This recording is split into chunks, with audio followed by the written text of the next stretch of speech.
O Laura, mabuti naman na isipan mo kong dalawin ngayon. Wala ka bang pasok sa tindahan ni Francia? 2 linggo na po akong hindi pumapasok. Nagkatrangkaso ako at kahapon lang bumubuti ang pakiramdam ko. Kaya pala pumayat ka at namumutla pa rin. Medyo matabang pa rin po ang panlasa ko, kaya wala pa rin ganang kumain. Paano kayo kumakain yan kung hindi ka pala nakakapagtrabaho?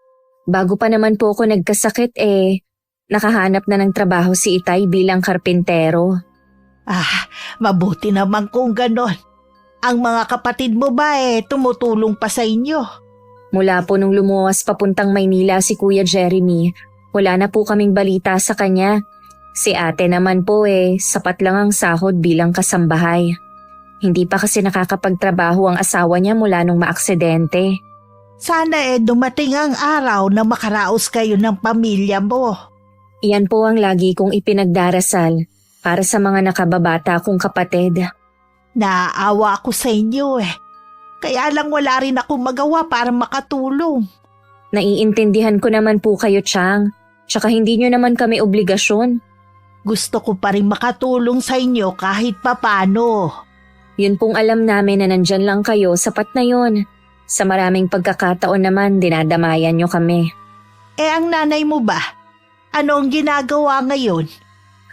Ganun pa rin po. Hindi na yata magbabago ang inay Hindi ko rin maintindihan ng nanay niyo Kung hindi siya masaya sa pagkakaroon ng pamilya, sana hindi na lang siya nagparami ng anak.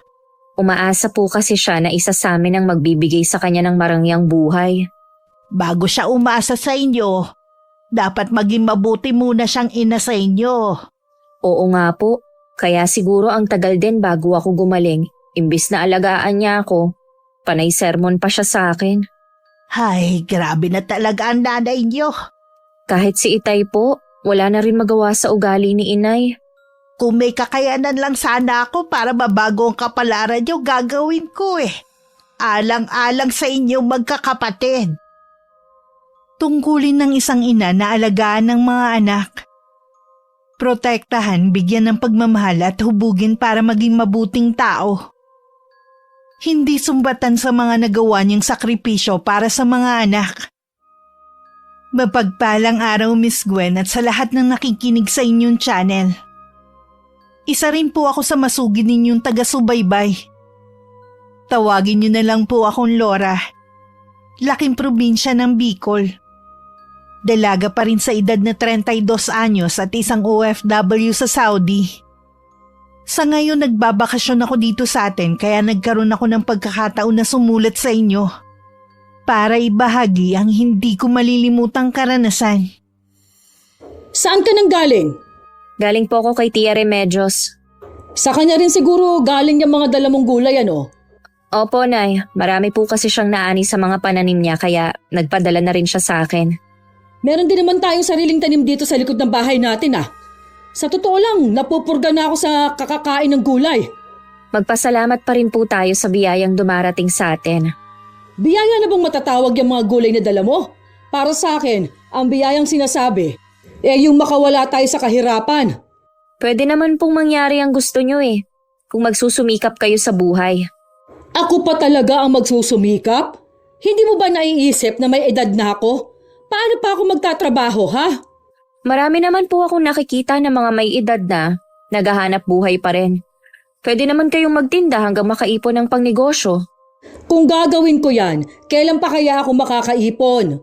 Baka uugod-ugod na ako, hindi pa rin ako umaasenso.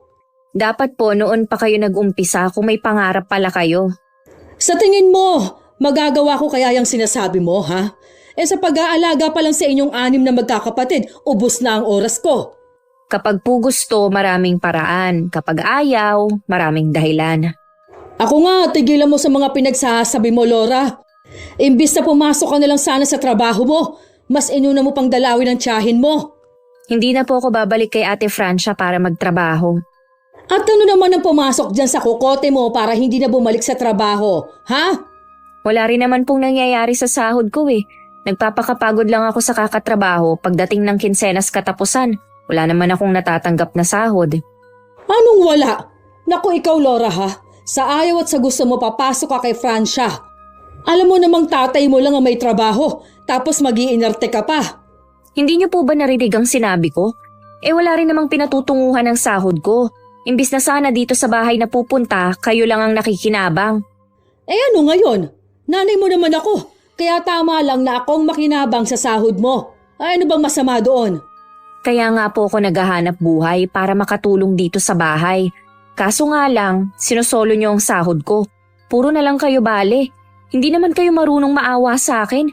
Ilang taon na akong nagtatrabaho pero ni isang pirasong damit hindi man lang ako makabili. Natural na magtrabaho ka para sa akin. Baka nakakalimutan mo na ang hirap ko sa pagpapalaki sa inyo noon. Hindi tama na pagdadamutan mo ko ngayon. Kung gusto niyo palang mabili ang mga gusto niyo, sana magtrabaho naman kayo. Hindi ko na nga kaya magtrabaho. Ikaw yatang hindi makaintindi. Hindi na kayo makapagtrabaho, pero nagagawa niyong magbabad sa sugalan. Hoy Laura! Wala akong karapatang sumbatan ako. Anak lang kita.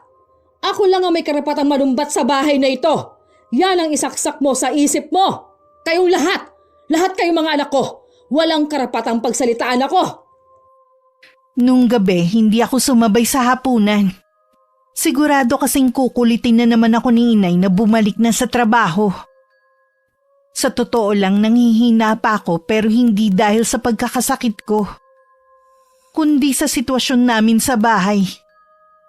Yung hindi naman sana mararanasan ng mga kapatid ko ang magutom at walang maibaon sa pagpasok sa eskwelahan. Pero dahil sa pagiging makasarili ni inay, naranasan naming anim ang lahat ng hirap. Bigla ko napatigil sa pagmumuni ko nang marinig ko ang pagtawag ni Itay. Kasabay ng paghawi ng makapal na kortina na tanging tumatabing sa silid namin. Uy, bakit hindi ka sumabay sa amin sa hapunan? Wala po akong ganang kumain. Masama pa rin ba ang pakiramdam mo? Hindi na po. Sinabi nga pala ng kapatid mo si Jean na nagkasagutan kayo ng nanay mo kanina. Gusto na po kasi niyang bumalik ako sa trabaho ko kay Ate Francia. Tay, ayaw ko na pong bumalik dun. Kung hindi ka na magtatrabaho, sino na magiging katuwang ko sa paghahanap buhay niyan? Kahit naman po may trabaho ako, alam naman natin pareho na si nanay lang ang nakikinabang. Bago pa dumating ang sahod ko, nabali na ni nanay. Nahihirapan na po ako sa sitwasyon natin. Hindi sana tayo magigipit ng ganito kung tumutulong sana ang kuya at ate mo. Tay, wag niyo na po silang sisihin. May pamilya na rin silang dapat buhayin. Ang sa akin lang naman, sana hindi agad sila nag-asawa. Di sana nakakatulong sila sa atin. Alam niyo po kung bakit sila maagang nagsipag-asawa? Para makaiwas kay inay. Huwag mo naman sanang laging sinisisi ang inay mo sa nangyayari sa mga kapatid mo at dito sa bahay. Yun naman po ang totoo eh.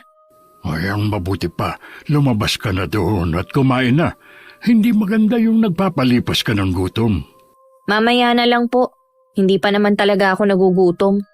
Wala nang inay mo, umalis na siya. Kaya kumain ka na. Sigurado, sa sugalan na naman maglalagi si inay. Sigurado din na uumagahin na naman siya doon. Doon lang naman siya lagi sa kumari niya pumupunta eh. Wala naman siyang pangsugal. Ay, hindi ko alam kung hanggang kailan kayo magbubulag-bulagan sa ginagawa sa inyo ni inay. Nang sumunod na araw, nalaman ko sa kapatid kong si Jing na kaya ayaw ni inay na umalis ako kay Ate Francia. May malaki pala siyang utang sa amo ko. 2 buwan daw na sahod ko yun na kailangan bayaran. Hinahanap na nga raw ako ng amo ko. Dinahilan na nga lang ng kapatid ko na hindi pa ako magaling. Desidido na talaga akong hindi bumalik sa tindahan ni Ate Francia. Maayos naman ang pakitungo niya sa akin. Yun nga lang hindi niya matanggihan si inay kapag humihiram ng pera. Sa kabila ng pakiusap ko na wag na niyang bigyan. Hay! Wala bang ibang ulam? Wala po nay kundi ang ampalaya. Kaya ayoko umuwi dito eh. Pagtsagaan nyo na lang po kung anong meron sa mesa. Mabuti nga may ulam tayo eh. Sahod na rin ni Itay mamaya, baka may dala siyang ulam pag uwi. Ano, isda na naman? Malapit na akong tubuan ng kaliskis eh. Kung hindi gulay, isda naman. Yun lang po ang kaya ni Itay eh. Ikaw ba? Kailan balik mo kay Francia? Halos 3 linggo ka nang lagi rito sa bahay Nakausap ko na po si Ate Francia. Sinabi ko na hindi na ako babalik sa kanya para magtrabaho. Ano? Nagbibiro ka ba? Hindi po, Nay. Pumayag naman po siya. Hindi ka pwedeng basta lang umalis sa kanya. Paanong gastusin dito sa bahay? Hindi kakayanin ng tatay mo? Baka po ang ibig niyong sabihin, paano na kayo? Kayo lang naman na nakikinabang sa sahod ko eh. Ano ngayon? Obligasyon mo naman yun. Anong gusto mo? Sa ibang tao ako humingi? Ang gusto ko po kasi sana, mapupunta sa mga kapatid kong nag-aaral ang sahod ko at dito sa bahay. Hindi yung sosolohin niyo lang. Basta, bumalik ka sa tindahan ni Francia. Bukas na bukas din pumasok ka na sa trabaho. Hindi na nga po ako papasok doon. Pinayagan na ako ni Ate Francia. Wala na po kayong magagawa. Hindi nga pwede. Bakit pa pinipilit niyo akong bumalik doon? Dahil ba sa pagkakautang niyo, ha? Kayo dapat ang magbayad nun, hindi ako. Naiintindihan naman ni Ate Francia yon. Ano naman ang ibang babayad ko, ha, Aber? Kayo na lang pong dalawa ang mag-usap. Hindi ako makikipag-usap kay Francia. Ang gusto ko, bumalik ka sa kanya. Hindi na nga po ako babalik doon kahit kaladkarin niyo pa ako. Ang tigas talaga ng ulo mong bata ka. Kanino ka ba nagmana? Tinalikuran ko na lang si inay at hinarap ko na lang ang paglalaban ng mga damit namin. Ayoko na kasing makipagtalo pa. Isinumbong ako ni inay kay Itay pagdating nito sa bahay. Tahimik lang naman ako nakaupo sa sofa habang matalim akong sinusulyapan ni inay. Mahirap naman kasi ang trabaho sa tindahan ni Francia. Mabuti nga nakatagal doon ang ilang taon ng anak natin. Paano ang utang ko, ha? Sino magbabayad nun? Baka pwedeng pakiusapan mo muna si Francia na kapag nakaluwag-luwag ako tsaka ako babayaran. Kailan ka pa makakaluwag, ha? Noon pa naman lagi na tayong kinakapos. Dapat kasi nung bata-bata ka pa, naghanap ka na ng trabaho ng malaki ang sahod. Di sana hindi ganito ang buhay natin. Huwag mo nang ungkatin ng nakaraan, tapos na naman yun eh. Kapag inireklamo ako ni Francia dahil sa utang na yon, walang dapat sisihin kundi si Laura. O bakit kailangan mo sisihin ang anak natin? Hindi naman niya sinabi na mangutang ka. Imbis na magpasalamat ka sa kanya dahil nabili mo mga gusto mo. Nagagalit ka pa kay Laura. Dapat lang naman dahil sa hirap ng pag-aalaga ko sa kanila noon. Huwag mo naman sana silang sumbatan. Hindi naman nila kagustuhan na ipanganak at ikaw ang maging nanay nila. Kahit ano pang sabihin mo, utang pa rin nila sa akin kung bakit sila nabuhay sa mundong ito. Ay sana maisip mo rin na hindi nila ginusto na isilang din. Responsibilidad natin na buhayin sila at hindi yung silang bubuhay sa atin. Malalaki ng mga yan. Tapos na ang obligasyon natin sa kanila. Tama lang na tayo naman ang pagsilbihan nila. Kailanman hindi natatapos ang obligasyon natin sa kanila. Kung tutusin, ang dami nating pagkukulang. Tama na nga usapan na ito. Lalo mo lang pinaiinit ang ulo ko. Imbis na sabihan mo ang anak mo, ako pang pinapangaralan mo. Ayoko kasi na habang buhay ganyan ka mag-isip. Hindi ko gustong maramdaman ng mga anak natin na mas ikaw ang pinapaborang ko.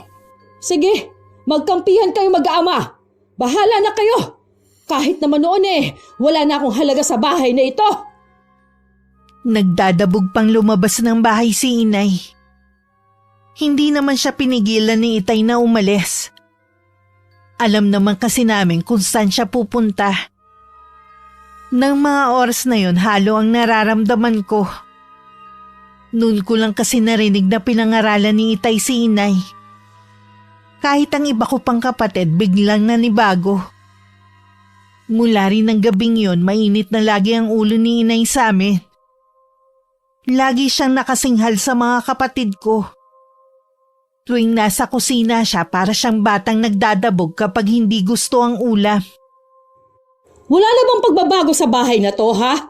Kung hindi ginisang sardinas, itlog, o di kaya talbos ang ulam. Nabawasan po kasi ang budget ni Itay dito sa bahay, kaya tiis-tiis muna tayo. Kasalanan mo lahat ng to Hindi sana nagbabayad ang Itay mo sa utang ko kay Francia kung hindi ka umalis. Wala ka talagang kwentang anak. Wala kang pinagkaiba sa kuya at ate mo. Mabuti na rin po siguro na hindi na ako nagtatrabaho. Kayo lang naman kasi ang kumakain ng masarap. Nakakabili ng mga bagong damit. Samantalang ako na nagtatrabaho, hindi man lang makabili. At least ngayon, sama-sama tayo sa hirap. Anong sinabi mo, ha?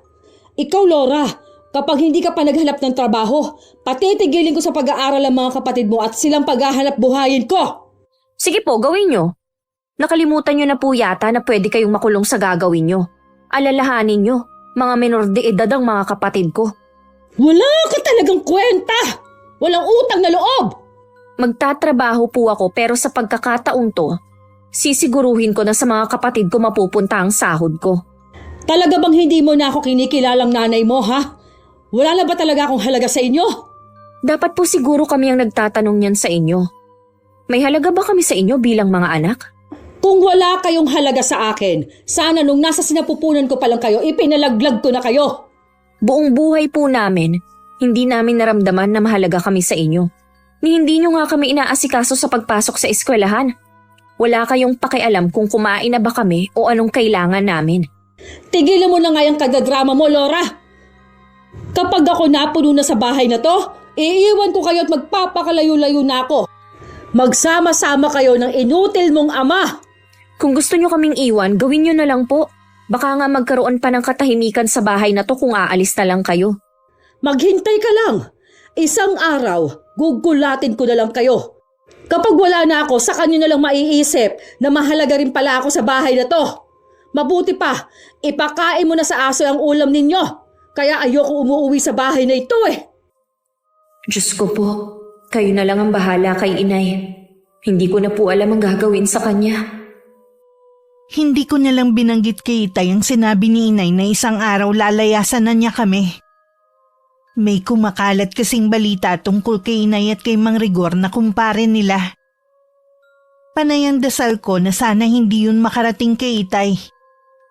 Alam ko kasing malaking gulo kapag nagkataon. Pareho kasing sugarol si Inay at si Mang Rigor. Malamang na dun sila nagkagustuhan na dalawa. Hindi ko rin lubos maisip na magagawa pa yun ni Inay sa edad niya. 52 na kasi siya at halata na talaga ang kulubot na balat. Kita na rin ang mga puting buhok niya. Ang mga tanong ko sa isip na bakit kailangan lagi siyang nakapustura at gusto laging naka-makeup na sagot na rin. Dahil meron na siyang ipinagpalit sa tatay namin. Tay, meron po sana akong sasabihin sa inyo. Ay, ano ba yun, anak? Hiring daw po sa pinapasukan niyang restaurant sa bayan. Baka daw po gusto ko pong pumasok bilang waitress. O pwede naman. Kung gusto mo. Kaya lang ang layo ng bayan. Baka naman lugi ka sa pamasahe. Stay in daw po lahat ng waitress na malayo ang inuuwian. Maliit lang daw ang sahod pero libre lahat. At sa tip daw na galing sa mga customer kami babawi ng kita. Ganun ba? Kilala ko naman si Mel. Hindi ka naman niya siguro ipapahamak. At saka nasa hustong gulang ka na rin naman para magdesisyon. Naaawa na rin po kasi ako sa mga kapatid ko, Tay. Lagi na lang silang walang baon kapag papasok. Pasensya ka na, anak, ha? Kung wala akong kakayanan na bigyan kayo ng magandang buhay. Ayoko rin kasi na lumapit sa mga kamag-anak natin para humingi ng tulong. Siguradong kasi na pagsasalitaan lang nila ako na bakit nagparami ng anak, hindi ko naman pala kayang buhayin. Ayoko rin naman po na lumapit kayo sa kanila. Mahirap kasing magkaroon ng utang na loob. Hayaan nyo, kung hindi man kami nakapagtapos ni na ate at kuya, sisiguruhin ko po sa mga nakababata naming kapatid makakapag-aral po sila. Salamat, anak, ha? Hindi ka tumulad sa dalawa mong kapatid. Wala naman talaga akong magiging katuwang kundi ikaw lang. Huwag po kayong mawawalan ng pag-asa. Balang araw makakaraos din tayo sa mahirap nating sitwasyon. Habang nagliligpit ako ng mga damit na nilabhan ko, masayang dumating si Inay. Nagkatinginan naman kami magkakapatid pero hindi kami nagsalita. Si tatay ang pumansin sa kanya. Uy, maganda yata ang mood mo ngayon, ha? Hindi ka tulad ng mga nakaraan na laging mainit ang ulo mo kapag dumarating. Nagkita kasi kami ni Maring Bet. Talaga? Di ba sa Maynila na silang nakatirang mag-anak? Bumalik na ba uli sila rito? Binisita lang niya ang mga magulang niya dito. Siya pala nagpaayos ng bahay nila. Ano pa na pag-usapan niyo? Kung ano-ano lang. Maganda na pala ang buhay nila sa Maynila. Wala na raw silang balak tumira dito. Dadalawin nilang daw ang mga magulang. O di ba matanda na pareho ang mga magulang niya? Sino ang kasama nila? Yung bunso niyang kapatid na si Ted. Kaya nga lang, hindi naman daw maaasahan. Palibasa kasi binata, laging umaalis. Naghahanap nga daw siya ng kasambahay na titingin sa mga magulang. Kung may kakayanan naman sila na magbayad, maigi pa ngang kumuha sila na makakasama ng mga magulang niya. Mabuti nga nakausap ko siya. Kasi sinabi ko sa kanya na may anak akong dalaga na pwedeng pumasok. Kung ako po ang sinasabi niyong ipapasok na kasambahay sa kanila, ayoko po. Huwag kang umaarte dyan! Trabaho na nga lumalapit sa'yo aayaw-ayaw ka pa. Wala ba talaga kayong malasakit sa akin, ha? Alam niyong manyakis ang kapatid niyang si Ted. Ilang beses na bang nakasuhan yon? Pasalamat siya at kamag-anak niya ang isa sa konsehal kaya lagi siyang naaabswelto. Nagbago na yung tao. Tsaka hindi niya yung gagawin sa'yo dahil sa hiya, no? Yung huli niya pong minanyak, asawa ng pinsan niya. Bakit hindi siya nahiya? Huwag mo kasing iisipin na mamanyakin ka ng tao. Ang isipin mo magkakatrabaho ka na. Ayoko po, Nay. Hindi niyo ako mapipilit. Tama ang anak natin. Hindi ako papayag na mapahamak siya sa kamay ng hayop na yun. Isa ka pa! Anong gagawin ng anak mo? Habang buhay na lang dito sa bahay, ha? Ang tanda na niya para magpakargo pa sa atin. Wala po akong balak maging pabigat. May nahanap na po akong trabaho. Oh, saan ka naman magtatrabaho, Aber? Sa pinapasukan po ni Mel sa bayan. Papasok ka na waitress. Alam mo bang maliit lang ang sahod ni Mel doon? Baka lugi ka pa sa pamasahe. Alam ko naman po kung magkanong pamasahe. Stay in naman ako kaya makakatipid ako. Hindi ka rin nag-iisip, ano? Mas malaki ang sasahurin mo at mas magaan din ang magiging trabaho mo sa mga magulang ni Maring Bet. At uwian ka pa, ayaw mo. Ayoko nga po doon. Maliban sa binanggit kong dahilan, ayoko rin na kayo mismo ang nagrekomenda sa akin. Nakakadala na po. Baka matulad na naman dati. Tingnan mo tong babae na ito. Ikaw na nga ang tinutulungan na magkatrabaho Ang dami mong satsat. May nahanap na po akong trabaho. Mas gusto mong malayo sa mga kapatid mo, ha? Imbes na dito ka lang sana sa malapit? Kahit paano, alam ko po na sa kanila mapupunta ang sahod ko at hindi nyo lang sosolohin. Masyado ka talaga makasarili. Kung makinabang man ako sa sahod mo, natural lang dahil ina mo ko. Kayo po ang makasarili, Nay. Puro pansariling kapakanan nyo lang ang lagi nyong iniisip. Kaya ko pong magsakripisyo para sa kapakanan ng mga kapatid ko, hindi tulad nyo. Kung magsalita ka, akala mo naman hindi ako nagsakripisyo sa pag-aalaga sa mga kapatid mo. Mas marami akong sakripisyong ginawa kumpara sa'yo. Yang ginagawa mo ngayon, maliit na bagay lang yan. Tama na ang pagtatalo niyo. Ikaw, Melissa, nakapagdesisyon na ang anak natin. Nasa hustong gulang na siya para magdesisyon sa kung ano ang gusto niya. Kahit nasa hustong gulang na siya, nasa poder pa rin natin siya. Hindi mo siya dapat pinayagan. Matutulungan naman ako ng anak natin. Naaawa na rin ako sa mga bata nating anak. Masakit sa akin na makita silang nagugutom at nahihirapan. Pareho kayo ng anak mo madrama. Ang gusto ko lang naman magtrabaho siya dito sa malapit lang. Ayoko nga po. Alam ko na kasi ang plano nyo O baka naman nakabali na agad kayo. Bastos ka! Wala kang galang! Sinasabi ko lang po ang hinala ko kaya pinipilit nyo akong pumasok na kasambahay sa kumari ninyo. Sige! Doon ka sa bayan magtrabaho. Pero itong tandaan nyo, hindi ako mag-aasikaso sa mga kapatid mo. Bahala silang umintindi sa mga sarili nila. Sawang-sawa na ako maging ulirang ina. Sa isang linggo na ang unang araw ng pagpasok ko sa trabaho sa bayan. Magkahalong excitement at kaba ang nararamdaman ko. Hindi ko rin maiwasan na mag-alala sa mga kapatid ko. Mula pa kasi nung mga bata sila, ako na ang nag-aasikaso sa kanila. Dahil mag-isa lang ako sa bahay ng araw na yon, tapos ko na rin ang mga gawaing bahay. At pati ang pag-aayos ng dadalhin ko mga gamit. Naisip kong dalawin muna si Tia Remedios para makapagpaalam na rin. Basta mag-iingat ka doon, ha? Ito ang unang beses na mapapalayo ka sa pamilya mo. Mabuti pinayagan ka. Okay lang naman po kay Itay. Si nanay po ang galit na galit at ayaw akong payagan. Mas gusto niya akong mamasukan na kasambahay sa mga magulang ni Aling Beth. Mabuti hindi kanya napilit sa gusto niyang mangyari. Nanindigan po talaga ako, alang-alang sa mga kapatid ko. Gusto ko silang mabigyan ng magandang kinabukasan. Alam kong magagawa mo yan. Naniniwala ako sa kakayanan mo. Salamat po, mabuti pa kayo may tiwala sa akin. Kaya ka lang ba pumunta rito para magpaalam? Dahil nga ayaw akong payagan ni Inay, sinabi niya na hindi niya aasikasuhin ang mga kapatid ko. Kilala ko po si Inay, gagawin niya ang sinabi niya. Kung yan ang inaalala mo, pwede naman akong dumalaw sa inyo. Bantayan sila hanggang makauwi ang itay nyo galing trabaho. Nakahinga na po ako ng maluwag sa sinabi ninyo. Alam mong lahat gagawin ko para sa inyo ng mga kapatid mo. Maliit na bagay lang naman ang pag-aasikaso sa kanila eh. Salamat po, Tia Remedios.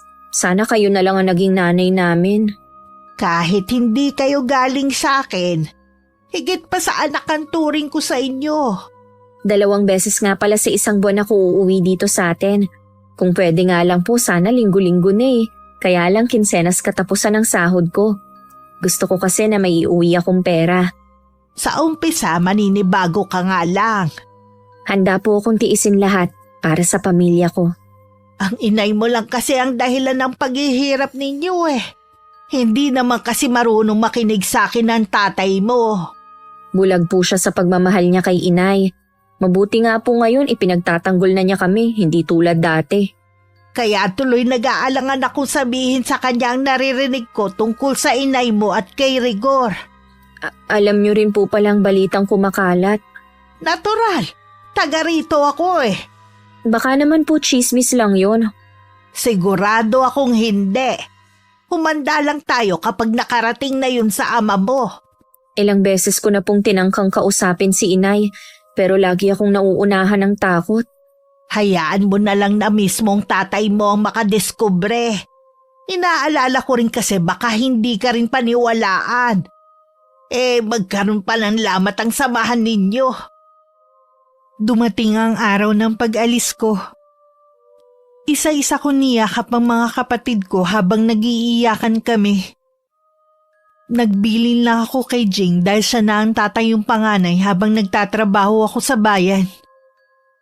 Wala nun si Inay at mula pa kagabi hindi umuwi. Si Itay naman madaling araw pa lang umalis na para magtrabaho. Naroon ng mga sandaling yun si Tia Remedios. Ang balak niya uuwi lang siya kapag nakauwi na si Itay para may kasama ang mga kapatid ko. Malayo rin kasi kami sa mga kapitbahay kaya nag-aalala din siya. Lalo na mga babae ang mga kapatid ko. Ate Remedios, anong ginagawa niyo dito? Hinihintay ko si Elmer para may kasama na ang mga bata. Gabing-gabi na rin pala siya umuwi dahil laging overtime sa trabaho. Oo. Nangihinayang din kasi siya sa kikitain niya. Kumain na kaya sina Jing? Oo, pinakain ko na sila kanina pa. Pinilinan ko na rin na gawin ang assignment nila. Ako na rin ang naglaban ng mga uniform nila para may magamit sila bukas. Ganun daw ang ginagawa ng ate Laura nila eh. Ay, salamat sa tulong niyo, Ate Remedios. Pero hindi niyo na kailangang mag-abala na pumunta pa rito para asikasuhin sila. Malalaki na mga anak ko. Sa akin sila ipinagbili ni Laura. Ayoko namang biguin ng pamangkin ko. Ay nako, hindi talaga marunong mahiya si Laura sa inyo. Wala namang kasing malalapitan kundi ako eh. At hindi nakakaya yun. Sige ate, nandito na rin naman ako. Pwede na kayo umuwi para hindi na kayo gabihin. Magpapaalam lang ako sa mga pamangkin ko.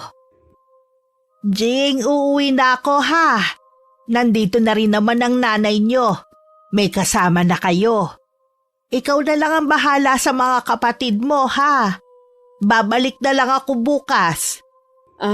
Ate, bakit pa kayo babalik bukas? Yung kasi ang usapan namin ni Laura eh. Ano naman ang gagawin ninyo dito sa amin? Kung ano ang ginagawa ni Laura, ganun din ang gagawin ko. Baka nakakalimutan ninyo ate, ako ang nanay nila. Huwag mo naman sana akong tanggalan ng karapatan sa bahay na ito. Hindi kita tinatanggalan ng karapatan.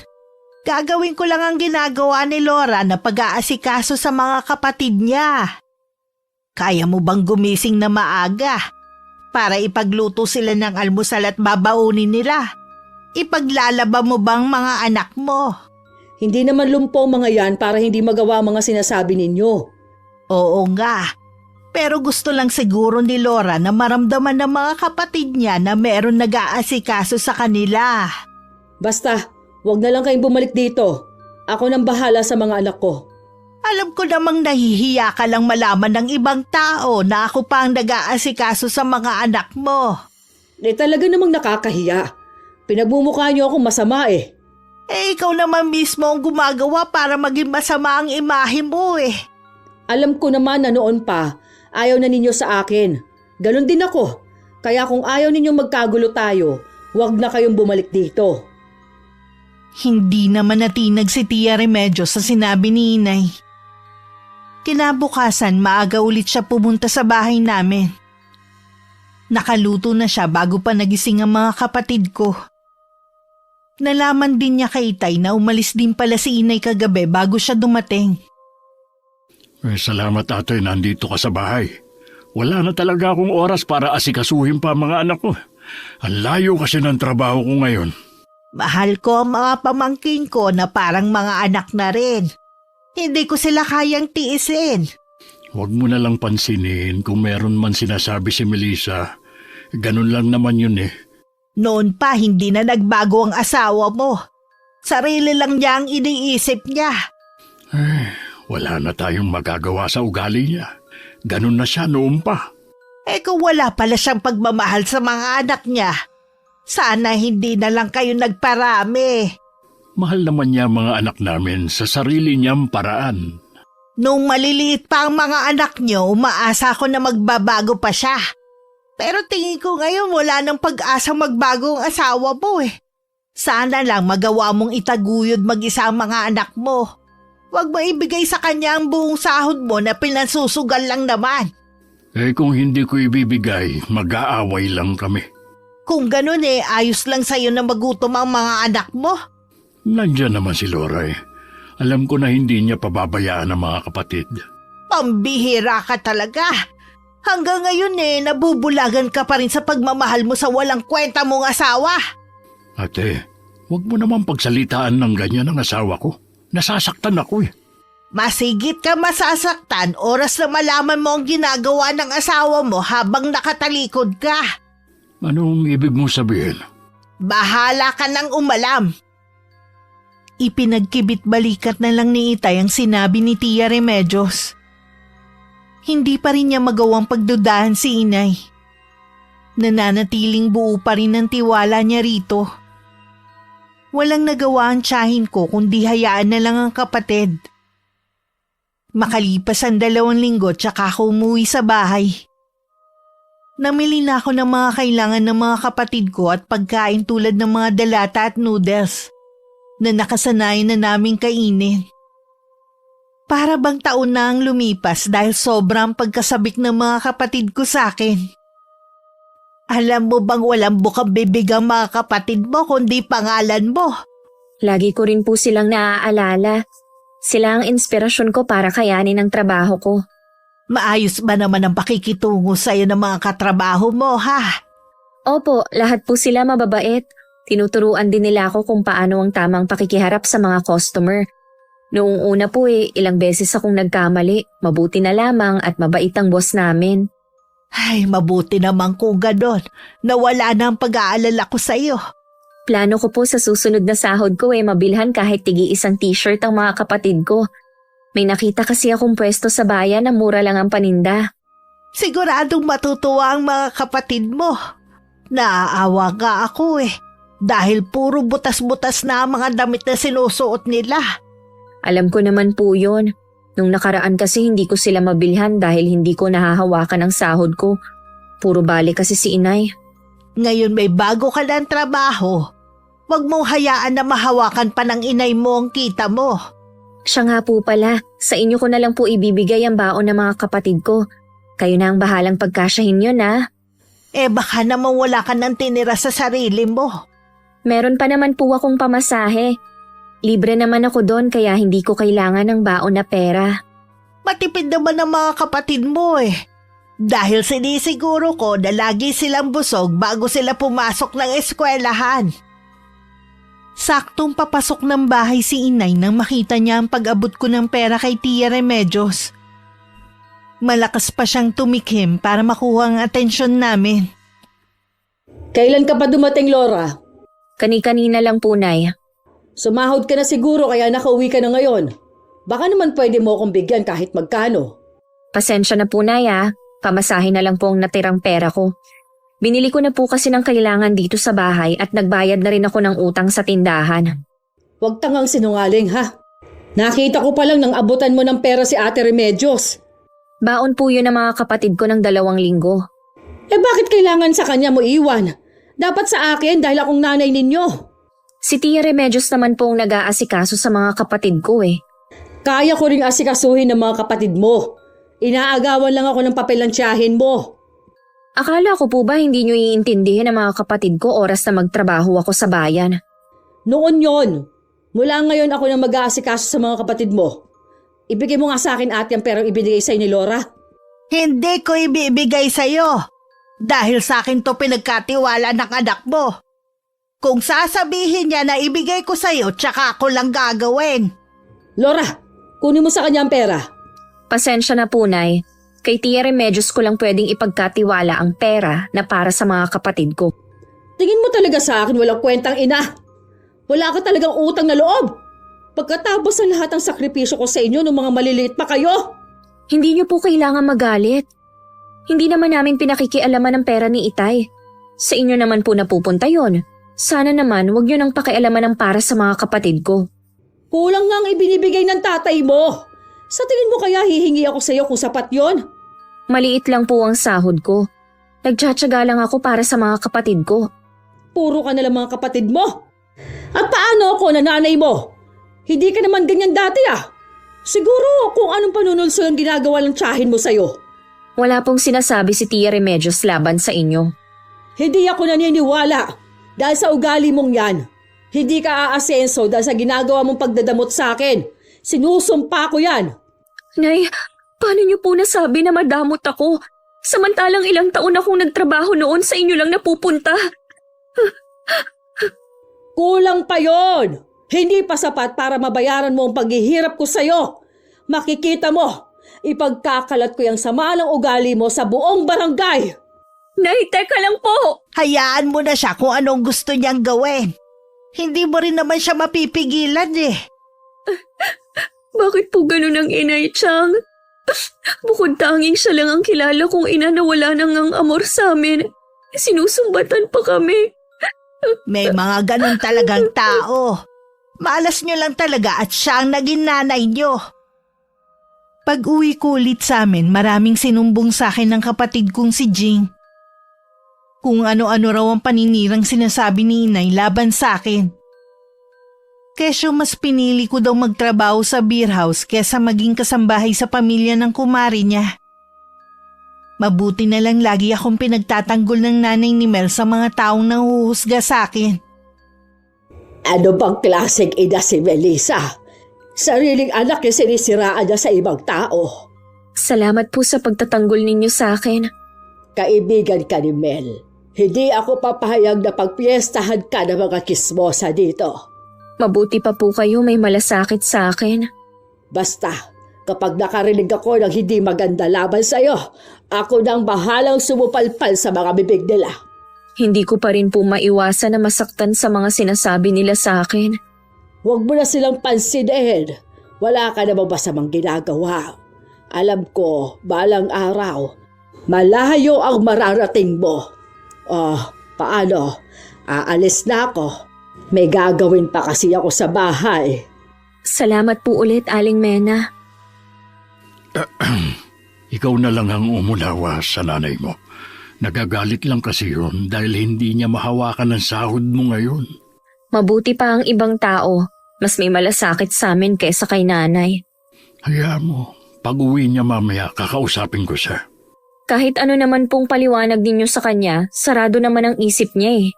Uy, kahit paano malaman niya na alam natin ang mga ginagawa niya. Kung hindi nga lang po dahil sa mga kapatid ko, hindi na ako uuwi dito eh. Konting tiis pa. Magbabago rin ang inay niyo. Malabo na po yan. Ayoko nang umasa. Kasalukuyang kami nag-uusap ni Itay nang dumating si Inay.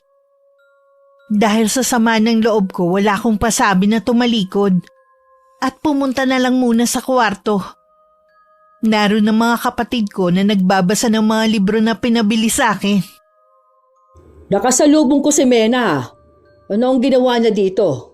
Sinabi niya ang ginagawa mong paninira laban sa anak natin. Mabuti pa yung tao. May malasakit kay Laura. Anong paninira? Yung bang pagkatrabaho ni Laura sa beer house? Oh, totoo naman, di ba? Restaurant ang pinapasukan ng anak natin. Ano bang pinapakalat mo? Hindi mo na binigyan ng kahihiyan ng anak natin Tingin mo naman sa akin, tanga. Hindi ako ipinanganak kahapon para hindi malaman na kunwari lang na restaurant ang pinapasukan ni Laura. Ang totoo niyan, may extra service ang restaurant na yon. Pero tama ba yung ginagawa mo kay Laura? Oo, tama. Swain at wala siyang modong anak. Dapat lang sa kanya ang mapahiya sa buong barangay natin. Lahat ng iyon narinig ni Tia Remedios na nasa labas ng bahay namin. Napakuyom na lang ang dalawang kamao niya sa galit na nararamdaman. Nang gabing yun, hindi ako pinatulog ng mga alalahanin ko. Naapektuhan talaga ako sa ginagawa ni Inay.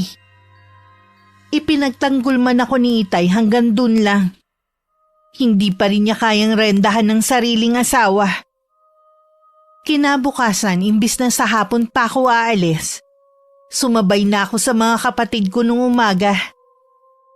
Matagal na akong nagtitimpi sa ginagawa ng asawa mo dahil sa'yo at sa mga pamangkin ko. May ginawa na naman ba si Melissa? Matagal ka nang iniiputan sa ulo ng asawa mo. Hindi yun totoo. Hindi yun magagawa ng asawa ko. Bakit hindi mo siya puntahan sa pasugalan? Alam ko na hindi kayo magkasundo ng asawa ko pero sana wag mo naman siyang siraan sa akin. Ay, hindi ko siya sinisiraan sa'yo. Hindi lang ako ang nakakaalam sa relasyon nila ni Rigor. Si paring Rigor? Oo, ang itinuturing mong kaibigan. Hindi magagawang magtaksil sa asawa niya si paring Rigor. Wala siyang trabaho. Malaking mawawala sa kanya oras ng mga liwasya. Sige, magbulag-bulagan ka pa. Pero oras na may gawin muli ang asawa mo sa mga anak mo, gaya ng paninira niya kay Laura, kukunin ko mga anak mo. Alam natin hindi sila magdadalawang isip na sumama sa akin. Huwag mo namang gawin sa akin to. Paano hindi ko gagawin sa iyo Wala ka namang kwentang ama. Hindi mo maipagtanggol ang mga anak mo. Hindi mo nga inaalam kung nasan ang panganay mong anak Ang alam ko nasa Maynila na siya. Paano ko malalaman ang kalagayan niya kung hindi naman siya umuwi dito sa atin? Dahil ayaw niyang malaman ng nanay nila ang tunay niyang kalagayan. Huwag kang mag-alala. Nasa mabuting lagay si Jeremy. Mabuti ka pa may balita sa kanya. Hindi mo rin siya masisisi. Tuluyan na rin siyang nawalan ng amor sa inyo.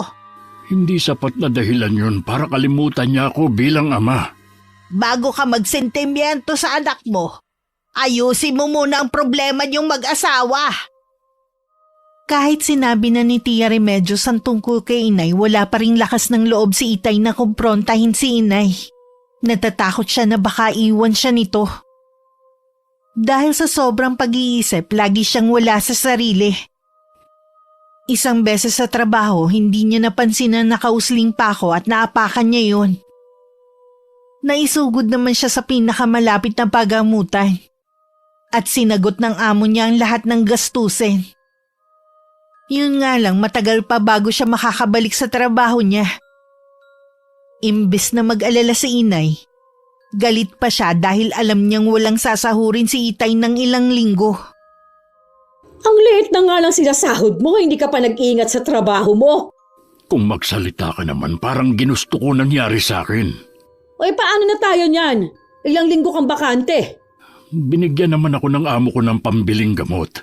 Yun na lang muna ang gastusin natin. Ay pwede naman akong manghingi ng mga herbal kay Ate Remedios. Ewan ko sa'yo. Akala mo naman ikakasya yan sa atin. Konting tiis lang naman, malalampasan din natin to. Buwisit naman buhay to, Mahirap na nga tayo puro pa kamalasan ang nangyayari sa atin. Puro kasi masasama lumalabas sa bibig mo Kaya tayo minamalas. Totoo naman kasi ang sinasabi ko Kung sawa ka na sa buhay natin, mabuti pang iwan mo na lang kami. Malapit ko na talaga yung gawin, kaya wag mo akong hinahamon.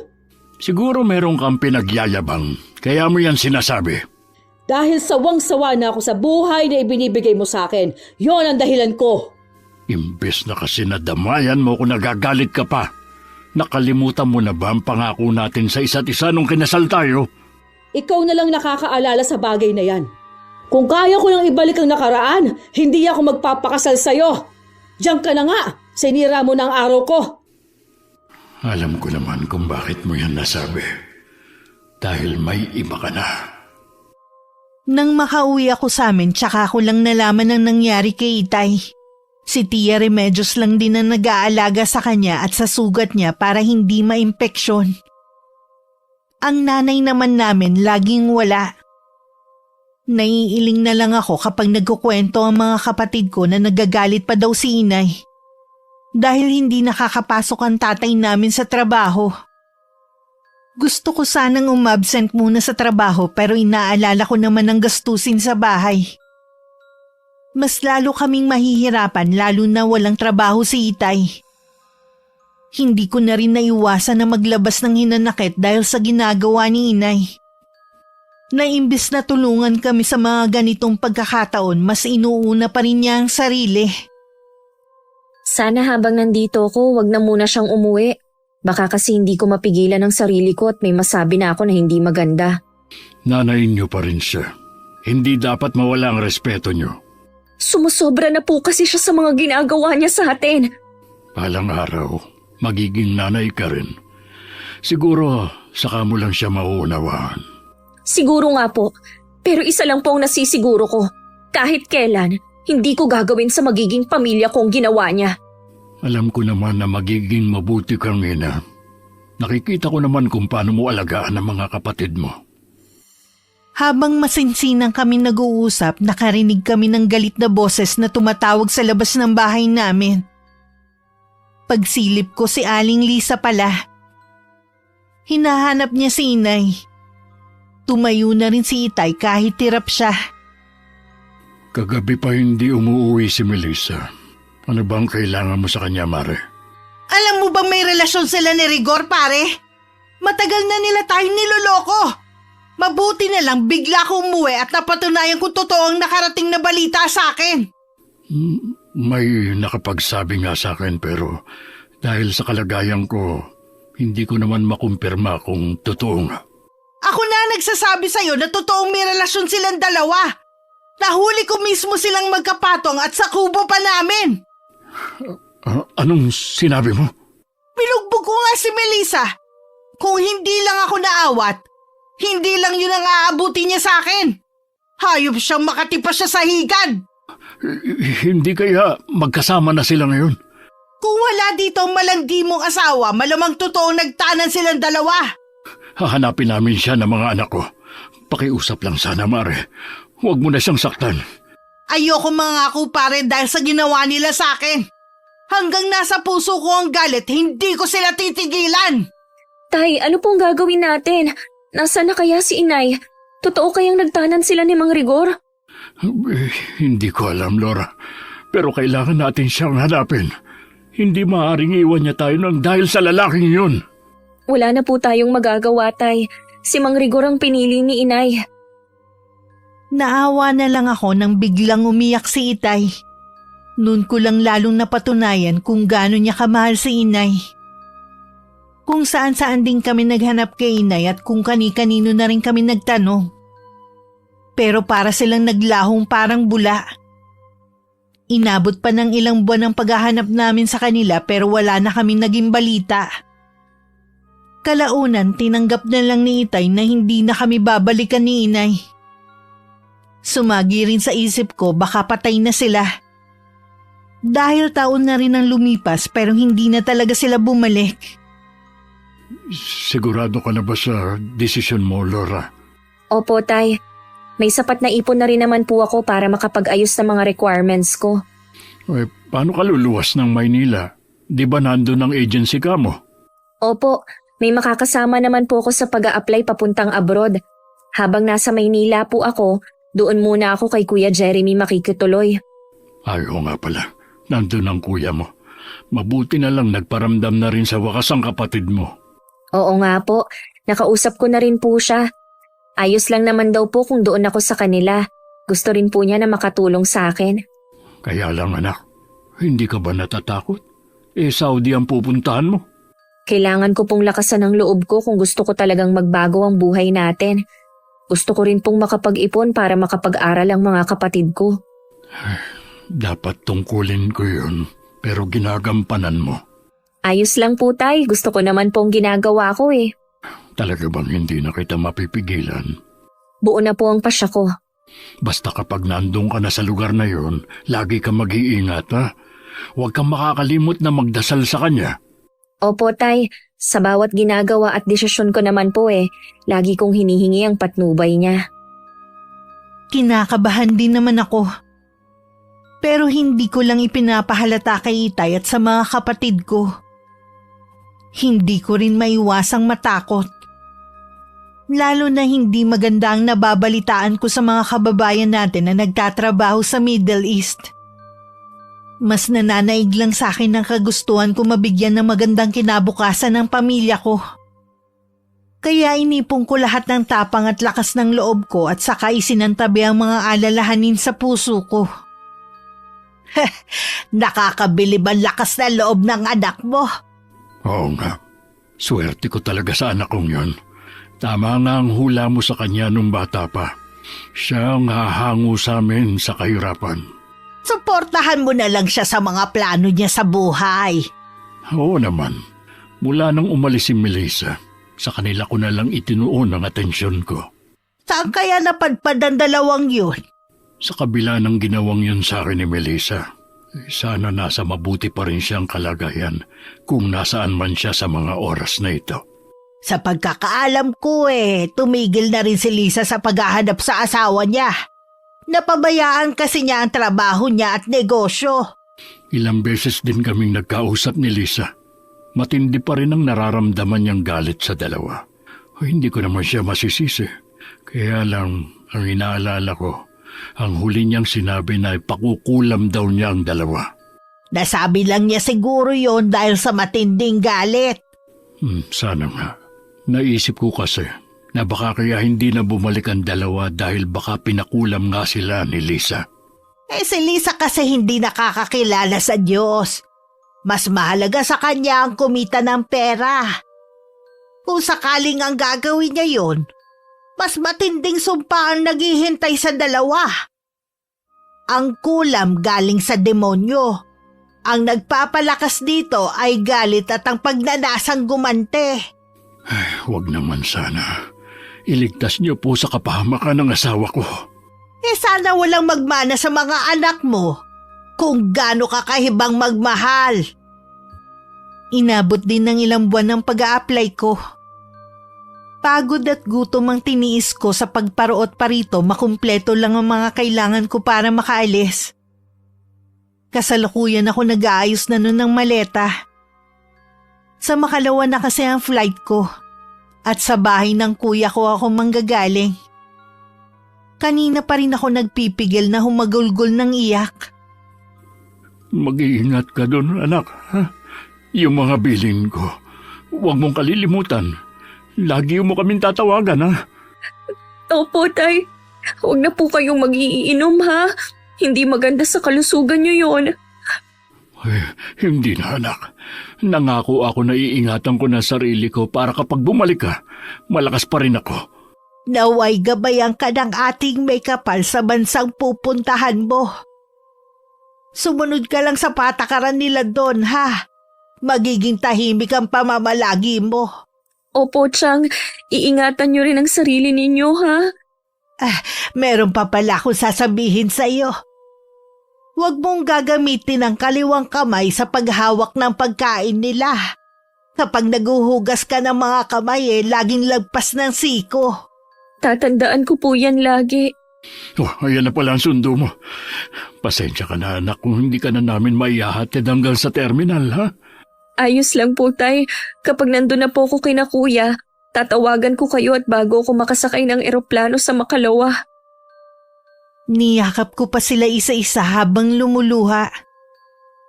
Ang mga kapatid ko halos ayaw nang bumitiw sa akin. Ako na lang ang unang kumalas at saka binilinan ko silang mag-aral ng mabuti. At para sa kanila ang gagawin kong pag-alis. Puro tango naman sila sa akin. Asawa ng ate ko ang maghahatid sa akin sa terminal ng bus papuntang Maynila. Kasama rin si ate sa paghahatid sa akin. Marami din siyang bilin sa akin na huwag kong pababayaan ng sarili ko. Naging maganda naman ang kapalaran ko sa Saudi. Bagong kasal lang ang naging amo ko at wala pang anak. Isa sila sa itinuturing na mayayaman sa bansang yun. Lalo kong pinagbuti ang pagtatrabaho ko para makuha ko ang tiwala nila. May balita ka na ba kay Laura? Isang buwan na rin mula nang umalis siya Tumawag siya kagabi. Mabuti naman daw ang lagay niya ron. Marami nga lang daw trabaho kahit 2 lang ang amo niya. Pero kaya naman daw niya at mababait ang amo niya. Ay, salamat naman kung ganun. Gabi-gabi ko siyang ipinagdarasal na sana lagi siyang nasa mabuting kalagayan. Naway hipuin ng Panginoon ang puso ng kanyang amo. Makapangyarihan talaga ang dasal. Walang tatalo. Maiba nga pala ako. Wala ka bang pasok ngayon sa trabaho? Nakapambahay ka lang kasi. Nung makausap ko si Laura kagabi, sinabihan niya ako na wag na akong pumasok. Siya na lang daw ang bahala sa amin. Sabi ko nga, dapat siguro mag-ipon muna siya. Sabi niya, makakapag-ipon naman daw siya. Nakikita kasi ng anak mo na nahihirapan ka na rin mula nang mapako ang paa mo. Pagbibigyan ko siya. Pero kapag nainip ako rito sa bahay, magtatrabaho pa rin ako. Para hindi ka mainip magtanim ka na lang sa likod ng bahay ninyo. Meron ako mga buto sa bahay. Ibibigay ko na lang sa'yo. Ay sige, kukunin ko na lang sa bahay mo. Siya nga pala. May nakakausap ka ba sa mga taga rito sa atin? Matagal na akong hindi nakikipag-usap sa mga taga rito. Mula nang mangyari ang iskandalo ni na Melissa Trigor. Kung ganon, hindi mo pa nga alam. Tungkol ba saan ang tinutukoy mo? Bumalik na raw si Rigor sa asawang si Lisa. Yun nga lang lantang gulay na ito. Kailan pa siya bumalik sa asawa niya? Hindi ko alam. Kahapon ko lang nalaman na nasa bahay na ulit siya ni Lisa Si Melissa kaya nasaan? Wala akong balita sa asawa mo. Ano kaya nangyari kay Rigor? Bakit kaya siya nagkaganon? Hindi ko alam. Di ko mambibig ng mga kaanak niya sa totoong nangyari sa kanya. Pupuntahan ko siya. Kailangan ko malaman kung nasaan si Melissa at kung ano nangyari sa kanya. Kapag nalaman mo kung nasaan si Melissa, pababalikin mo na naman ba siya rito? Wala na akong balak na pabalikin siya rito. Gusto ko lang malaman ang kalagayan niya. Nasa maayos na kayong kalagayan. Si Melissa ang humihila sa inyo pababa. Wag mo naman sanang sayangin ang pagsasakripisyo ng mga anak mo. Maniwala ka, ate. Wala na talaga akong balak pabalikin siya. Kung sakali man nababalik siya rito, mga anak ko na ang bahalang magdesisyon kung papayagan pa nila. Pinuntahan ni Itay si Mang Rigor sa bahay nila. Wala dun si Aling Lisa kundi ang nakababatang kapatid ng lalaki na siyang nagbabantay sa kanya. Hindi maiwasan ni Itay na maawa sa kalagayan ng dating karibal. Butot balat na lang kasi ito at may mga sugat din ng balat. Mata na lang nito ang gumagalaw. Naiiyak pa yun na nakatitig sa kanya. Parang may gustong sabihin. Sinubukan naman niyang kausapin ito pero tumulo lang ang luha. 2 araw pagkatapos ng pagdalaw ni Itay kay Mang Rigor, nabalitaan na lang niya na binawian na ito ng buhay. Para bang hinintay ka lang niya na dumalaw bago siya pumanaw? Siguro nga. Tumulo pa nga luha niya nang kausapin ko siya. Baka nagsisisi na siya sa ginawa niya sa iyo. Yun nga ang naramdaman ko. Habang pinagmamasdan ko nga siya, wala na akong galit na nararamdaman, kundi awa na lang. Sa pagpanaw ni Rigor, may posibilidad na lumitaw na lang basta si Melissa. Sana mapanindigan mo ang sinasabi mo. Lagi mong isaksak dyan sa kukote mo ang ginawa niyang pagpapabaya sa inyo at kataksilan niya. Hindi ko yun makakalimutan. Tsaka kinausap na rin ako ng mga anak ko dahil nakarating na sa kanila ang nangyari kay Rigor. Ayaw na nilang bumalik pa dito ang nanay nila. Mabuti pang mga anak mo Alam ang makakabuti sa pamilya niyo. Ang ayoko lang sana yung mawala ang respeto nila sa nanay nila. Nanay pa rin nila si Melissa, kaya hindi yung mawawala. Ang gusto siguro nila yung hindi na nila makakasama sa bahay. Sila ang prioridad ko, kaya sila ang masusunod. Sadyang sinusubok ang tatay namin kung tutupad ba siya sa pangako niya. Makalipas kasi ang ilang buwan, bigla na lang lumitaw sa bakuran namin si Inay. Payat at namumutla. Nanginginig din siya sa matinding gutom. Dahil sa awa, pinatuloy siya ni Itay at binigyan ng makakain. Hindi naman yun nagustuhan ng mga kapatid ko kaya nagsumbong kay Tia Remedios. Ayaw din nilang umuwi ng bahay hanggat naroon ang nanay namin. Bakit ba ganun ko umasta ang mga anak natin? Nakalimutan na ba nila na nanay pa rin nila ako? Hindi mo sila masisisi pagkatapos ng ginawa mo. Wala kasi ako nung pagpipilian Natatakot ako na ipakulong mo kami ni Rigor. Alam mo bang patay na si Rigor? Oo, alam ko. Ako din ang tumawag sa pamilya niya kung saan siya matatagpuan. Hindi ko na kasi alam kung paano siya aalagaan. Ibang klase ka rin no? Pagkatapos mo siyang pakinabangan, basta mo na lang pinabayaan. Mahirap na desisyon ang ginawa ko, pero yun lang ang alam ko na makakabuti sa kanya. Alam ko na mamamatay na siya. Dapat lang na isauli ko siya sa pamilya niya para makasama niya. Aba ngayon. Ano ba naging sakit ni Rigor? Bakit siya naging lantang gulay? Wala siyang sakit. Kinulam siya, kaya siya nagkaganon. Ilang albularyo nang nilapitan ko pero hindi nila mapagaling si Rigor. May idea ka ba kung sino ang pwedeng kumulam sa kanya? Ang asawa lang naman niyang may matinding galit sa amin. Bakit ka pa bumalik? Wala na ako ibang mapuntahan. Nagmamakaawa ako sa iyo. Patawarin mo na ako. Magsimula muli tayo. Ayaw na ng mga anak mo na makasama ka pa. Maayos na ang lagay namin mula nung iwan mo kami. Asawa mo pa rin ako. Huwag mo naman akong pabayaan. Ako nga pinabayaan mo na nung mga panahon na kailangan kita Pinagsisisihan ko na talaga yun. Pangako, magbabago na ako. Dahil mahal pa rin ng tatay namin si Inay, tinanggap niyang muli ito sa bahay namin. Pero hindi ang mga kapatid ko. Sila na lang ang nagparaya at tumira kay Tia Remedios. Kahit ako nang malaman ko, hindi ko rin nagustuhan. Hindi ko na lang muling tinawagan si Itay para malaman niya ang malaki kong pagtatampo sa kanya. Pera ba ang iniabot sa'yo ni Jing? Oo, nagpadala na kasi ang ate nila. Doon pa rin ba sa restaurant nagtatrabaho si Laura? Siguro malaki ng kinikita niya. Kahit kasi hindi ka magtrabaho, nakakabili tayo ng kailangan natin. Wala na siya roon. Nasa abroad na siya nagtatrabaho. Ano? Nasa abroad na pala si Laura. Di malaki na talagang kinikita niya. Di ba dapat sa'yo siya nagpapadala dahil ikaw ang ama? Mula nang malaman niya na bumalik ka, kay ate na siya nagpapadala at si Ate Remedios naman ang nagbabudget. Pambihira ka naman. Bakit ka pumahayag? Siguradong mas malaking nakukuha ng kapatid mo kesa sa ibinibigay sa'yo.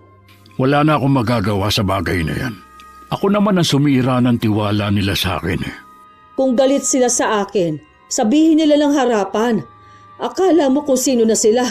Nanay pa rin nila ako, kahit ano pa ang ginawa ko noon. Pwede ba, Melissa? Makontento ka na lang kung anong ibigay sa atin.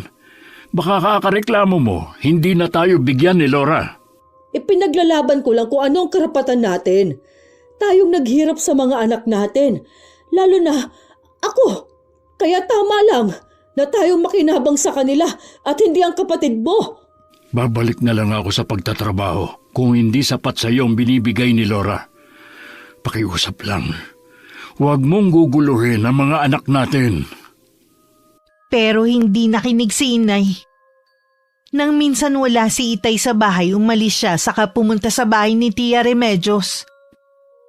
Mula doon ang mga kapatid ko. Ang tanging naiwan sa bahay ay ang tiyahin ko. Anong ginagawa mo rito sa bahay ko? Ang laki na kaagad ng ipinagbago ng bahay mo. Hindi naman kasi ito dating ganito nung huli kong makita. Dito ba napupunta ang perang ipinadadala ng anak ko? Paano ko sabihin kung dito ka? Dahil yun ang kagustuhan ni Laura. Ang maging komportable ang mga kapatid kahit papano. Nasaan ang mga anak ko? Wala sila rito. Pumunta sila sa bayan dahil kailangan magpa-enroll ni Jing sa kolehiyo. Mag-aaral pa siya eh. Mag-aasawa rin lang naman siya. Sayang lang ang pera. Wala ka nang pakialam doon. Hindi mo naman perang ginagastos ah. May pakialam ako dahil nanay pa rin nila ako. Maaaring sa'yo sila lumabas pero kahit kailan, hindi ka naging ina sa kanila. Nasaan ang mga gamit nila? Iuuwi ko na sa bahay. Sa ayaw at sa gusto nila, doon na sila uuwi. Hanggang diyan ka na lang. Hindi ka pwedeng basta na lang pumasok sa mga kwarto dito. Hindi ako makakapayag na ikaw lang ang makinabang sa padala ni Laura. Hindi ba binibigyan din niya kayo? Ano pa bang gusto mo? Kulang yon. Hindi sapat para makabayad sila sa akin. Napakaswapang mo talagang ina. Bakit kasi bumalik ka pa? Wala akong pakialam sa opinyon mo sa akin. Basta akong makikinabang sa pera ni Laura. Sabi mo sa anak ko, kung ayaw nila manggulo ako, uuwi sila sa bahay. Nang makaalis si inay, bumakas ang matinding galit kay Tia Remedios. Tumaas baba din ang dibdib niya dahil sa nararamdaman. Agad siyang nagsara ng buong bahay at tinungo ang sariling silid. Mula doon kinuha ang libretang itim na matagal na panahon nang iniingatan. Sana hindi na ako nagdalawang isip no na pareho kayo ni Rigor na parusahan. Walang kasing itim ang budhi mo, Melissa. Sa pagbabalik mo, muli mo lang sisirain ang kinabukasan ng mga pamangkin ko. Hindi ko yun mapapayagan. Nagalit naman si Itay nang malaman na pumunta si inay sa bahay ni Tia Remedios. Alam niya kasi na lalo lang nitong palalalain ang sitwasyon. Dahil hindi mapilit ni inay na umuwi ang mga kapatid ko sa bahay namin, araw-araw siya nanggugulo sa bahay ng tiyahin namin. Minsan pumunta siya doon, hindi niya nadatnan si Chang. Hindi niya akalain na matutuklasan niya ang matagal ng lihim ng tiyahin ko. Diyos ko, sa mangkukulam ang mga kagamitan na ito. Hindi kaya siya ang kumulam kay Rigor? Baka balak na rin niya akong kulamin. Hindi ko akalain na may malagim palang lihim si Ate Remedios. Nang mahimasmasan, mabilis na siyang lumabas sa bahay na yun. Yun na rin ang huling pagtungtong niya sa bahay ni Tia Remedios. Ang lagi na lang niyang kinukulit ay si Itay na pauwi na sa bahay ang mga kapatid ko. Para mapilitan daw akong sa kanila ipadala ang pera. Tumigil ka na. Hindi mangyayari ang gusto mo. Delikado na doon tumira ang mga anak natin. Bakit mo naman naisip na delikado? Dahil mangkukulam si Ate Remedios. Natuklasan ko ang sikreto niya. Pati ba namang kapatid ko sisiraan mo, ha? Maniwala ka sa akin. Mangkukulam ang kapatid mo. Mula pagkabata, magkasama na kami ni Ate Remedios. Mas kilala ko siya kesa sayo. Kaya tumigil ka na kung ayaw mong ako mismo ang magpalaya sa'yo sa bahay na ito. Maniwala ka sa akin, Elmer. Kung gusto mo, puntahan mo siya. Hindi ko gagawin yan para saktan ang kalooban ng kapatid ko na karamay ko na mula pa noon. Bakit ayaw mo akong paniwalaan? Asawa mo ko! Yun na nga eh. Asawa kita. Kaya kilala na kita na mahilig gumawa ng kwento na ikasisira ng ibang tao. Ang anak nga natin ang isa sa mga naging biktima mo noon eh. Sa pagkakataong ito, hindi ako naninira lang. Nagsasabi ako ng totoo. Ang mabuti pa, kunin mo na mga gamit mo at umalis ka na sa bahay na ito. Ayoko! Hindi mo ito magagawa sa akin. Kung ayaw mo maniwala, edi wag. Pero hindi ako aalis sa bahay na ito. Dahil masama ang loob ko sa ginawa ng aking ama, tiniis ko na hindi umuwi sa loob ng 3 taon. Pinilit lang ako ng amo kong babae na magbakasyon. Dahil gusto niya kasi na kapag nakapanganak siya, ako ang mag-aalaga sa anak niya. Matagal ko nang tinanggap na hindi na ako magkakaroon ng sariling pamilya. Na mag-aalaga na lang ako ng anak ng iba. Nang makatuntong ako muli sa bahay ng tiyahin ko, doon ko napagtanto na namimiss ko na ng sobra ang pamilya ko. Alam po ba ni Itay ang pagdating ko? Oo, iha. Kaya lang hindi niya maiwan ang inay mo eh. Pinagbabawalan po ba siya ni Inay na pumunta dito? Hindi naman. Kaya lang kasi matagal nang may sakit ang inay mo. Po, ano pong sakit ng Inay? Eh hindi matukoy ng mga doktor eh. Ilang beses na siyang dinalaw ng mga kapatid mo. Hindi kita pipigilan kung gusto mo siyang makita. Siya ang dahilan kung bakit matagal akong umuwi. Hindi ko alam na daratnan ko siyang may sakit na. Parusa na siguro yun sa kanya sa dami ng mga kasalanan niya sa inyo at sa ibang tao. Pinagbabayaran na niya ngayon. Magpapahinga lang po ako sandali at saka ako pupunta sa bahay namin. Eh iha, total naman may ipong ka na. Bakit kailangan mo pang bumalik sa Saudi? Habang nasa abroad po ako, marami akong naisip. Hindi ko lang gustong mapag-aral ang mga kapatid ko. Marami pa akong gustong gawin. Matutupad ko lang yon kapag nasa abroad ako. Eh baka kasi makalimutan mo na ang sarili mong kaligayahan eh.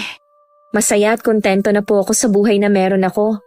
Alam ko na po kung anong gusto ko sa buhay. Huwag na po kayong mag-alala sa akin. Bandang hapon nagpaalam na ako kay Tia Remedios na pupunta sa bahay namin. Habang daan, pabilis ng pabilis ang pintig ng puso ko.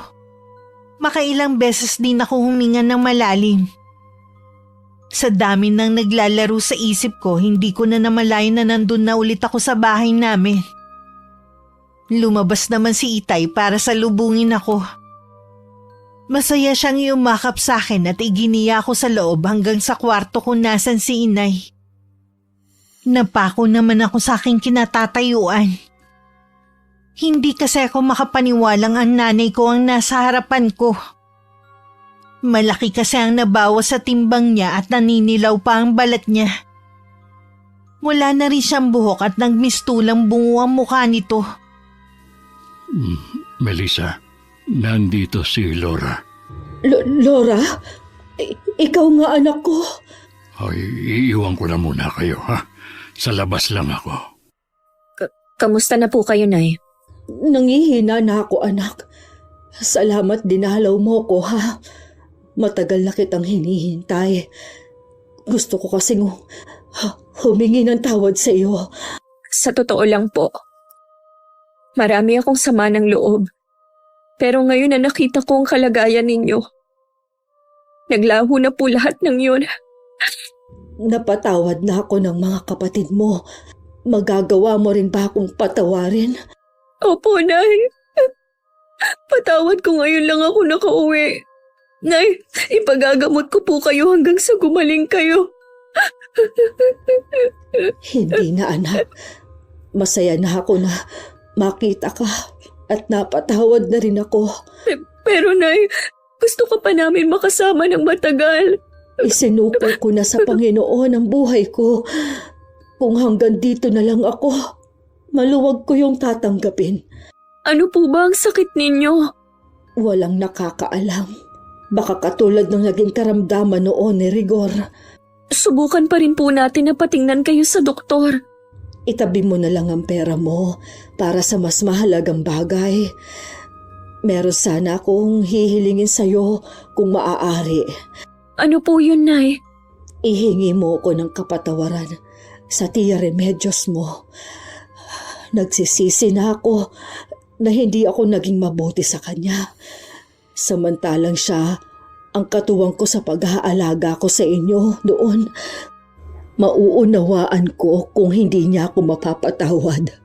Sasabihin ko po sa kanya pag uwi ko. Magpalakas po kayo, Nay.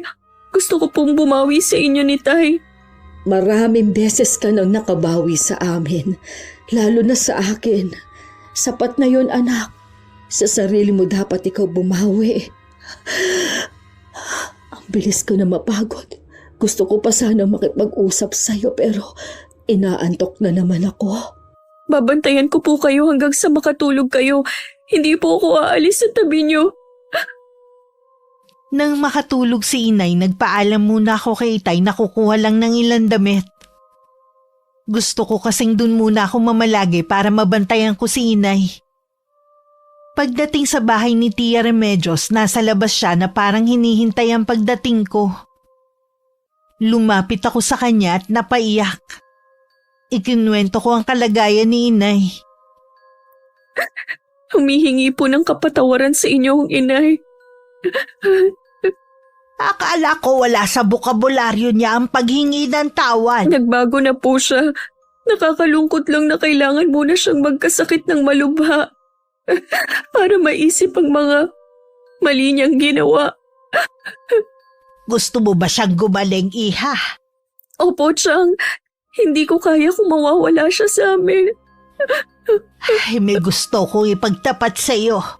Ano po yun? Walang sakit ang nanay mo. Isinumpa ko lang siya para magkaroon ng karamdaman sa pamamagitan ng orasyon. Marunong po kayong mangulang? Oo. Walang nakakaalam sa kakayanan kong ito kahit ang itay mo. Isang matandang babae na tinulungan ko noon na nagturo sa akin gumamit ng itim na kapangyarihan. Bakit niyo po ginawa yun kay inay? Ginawa ko yun para maipaghiganti kayo sa kalupitan niya. Sana kasi hindi na lang siya bumalik rito. Kayo rin po ba ang kumulam kay Mang Rigor? Oo, kagagawan ko rin ang pagkamatay niya. Nagmamakaawa po ako sa inyo. Bawiin niyo na po kung ano man ang ginawa ninyo kay inay. Mahal po namin kayo pero sana po huwag niyo kaming tanggalan ng ina. Huwag ka na umiyak, iha. Alam kong hihilingin mo ang bagay na yan. Mahal ko kayo ng mga kapatid mo. Lahat gagawin ko para maging masaya lang kayo. Maraming salamat, Chang. Alam ko po na sa kabila ng kaalaman ninyo sa kulam, mabuti kayong tao. Kinabukasan din, ibinalita sa amin ni Itay ang himalang paggaling ni inay. Inilihim ko na lang sa lahat ang nalalaman ko sa lihim ni Tia Remedios. Sa kabila ng pagbabago ni inay, mas pinili pa rin ng mga kapatid ko na manatili sa bahay ni Chang. Ayos lang naman yun sa mga magulang namin. Dahil sa dami ng mga nangyari, hindi ko na malayang tapos na pala ang bakasyon ko. Salamat, Laura, ha. Inilihim mo ang aking sekreto. Dadalhin ko po hanggang sa hukay ang sikreto ninyo, Chang. Hindi ko hahayaan na mabunyag yun sa ibang tao. Pangako ko rin sa'yo na huling beses ko na yung gagamitin. Kahit ano pa po ang kasalanan ng isang tao, hindi po tama na gumanti tayo. Alam ko na ngayon. Salamat dahil ikaw ang nagmulat sa akin na masarap pa rin mamuhay na walang galit sa puso. Minsan na rin po akong naging alipin ng galit, pero nang makita kong kalagayan ni inay, hindi ko pala kaya na matagal na magalit sa kanya. Dahil likas na may mabuti kang kalooban. Kaya nga patuloy kang binibiyayaan ng Panginoon eh. Mag-iingat po kayo dito ha. Lagi ko po kayong tatawagan. Ikaw din, iha. Hihintayin na lang namin ang muli mong pag-uwi.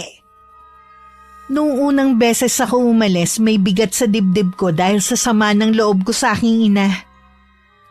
Pero ngayon magaan ng loob kong aalis. Kung noon kuya ko lang ang naghatid sa akin sa airport, ngayon buong pamilya ko na. Alam kong may hindi sasang-ayon sa aking sasabihin. Kahit gaano pa naging masama sa atin ng ating ina, nag-iisa lang siya at hindi kayang palitan. Marapat lang na ibigay pa rin natin sa kanila ang respeto at pagpapatawad. Nagsisisi man o hindi sa pagpapabaya sa atin. Maraming salamat po Miss Gwen sa pagbasa ng aking sulat. Sana kapulutan ng aral ang kwento ko ng inyong mga taga-subaybay. Wakas. O Laura,